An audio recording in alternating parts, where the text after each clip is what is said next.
Well, being that the Eagles finished last place in the NFC, yeah, last place, not just in the NFC East, but in the entire NFC. Nobody saw that coming. Now is the time of year where I talk about something other than the Eagles and their opponents. I delve into the teams that actually earned a spot in the playoffs this season. So let's take a look at these teams and these wildcard matchups. First, we have the 10-6 Bengals at the 12-4 Texans.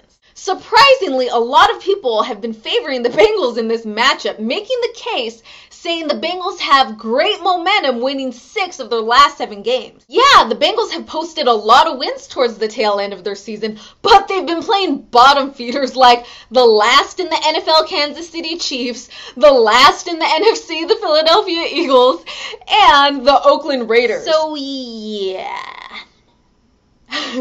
All those teams combined have less W's than the Texans. The most legit win Cincinnati had was last week when they barely beat a soft Ravens team that was playing their backup quarterback, Tyrod Taylor. Yes, I will recognize that this Bengals team has been pretty solid, especially thanks to their defense. However, Houston's ranked just under the Cincinnati Bengals in defense, but on offense, there's a huge disparity where I see the Houston Texans coming out on top. After looking at who the Bengals played these last few weeks, I'm still not convinced they can beat a top-ranked playoff team. Despite the decline that we've seen Houston have at the latter part of this season, I still think they can handle this Bengals team. Next, we have the 10-6 Vikings at the 11-5 Packers. Yeah, the Vikings already beat the Packers last week in Minnesota, but I think that was just a case of Green Bay already clinching a playoff berth and not wanting to show their full cards till the postseason. Yup, I see the Packers winning this one. Home field advantage after losing to this NFC North foe last week means Aaron Rodgers is gonna have his way with this Minnesota defense.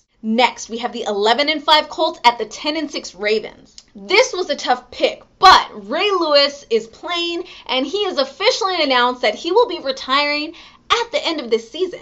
I'd say that's a pretty smart move on his part, being that this Ravens team was practically a field goal away from making it to the Super Bowl. This announcement might be just the motivation that they needed to go all the way. For now, we'll see how they do against Indy. How they come out this week against Indy will tell us if they have the potential to go all the way or not. But I can definitely see them getting past this wild card round. When it comes to playoffs, Flacco, Ed Reed, Ray Rice, and Ray Lewis are too experienced for this young Colts team. Sorry, Colts fans. I know y'all had a good run this season, but I see Andrew's luck running out this week.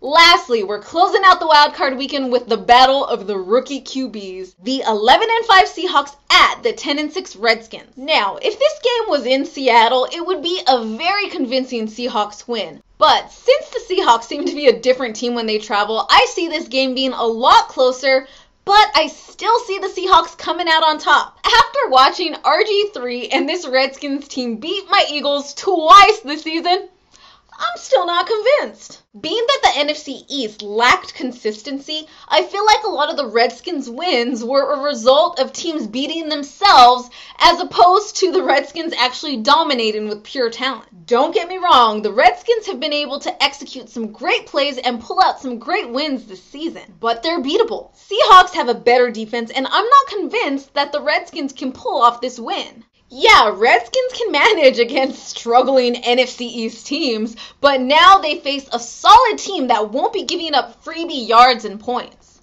So those are my picks this week. Texans over Bengals, Ravens over Colts, Packers over Vikings, and Seahawks over Redskins. Make sure to leave me a comment below with your picks for these matchups, and make sure to subscribe. I'll be posting videos throughout the offseason. This is Delia with the PhiladelphiaEagles.com and SB Nation signing off. E-A-G-L-E-S Eagles!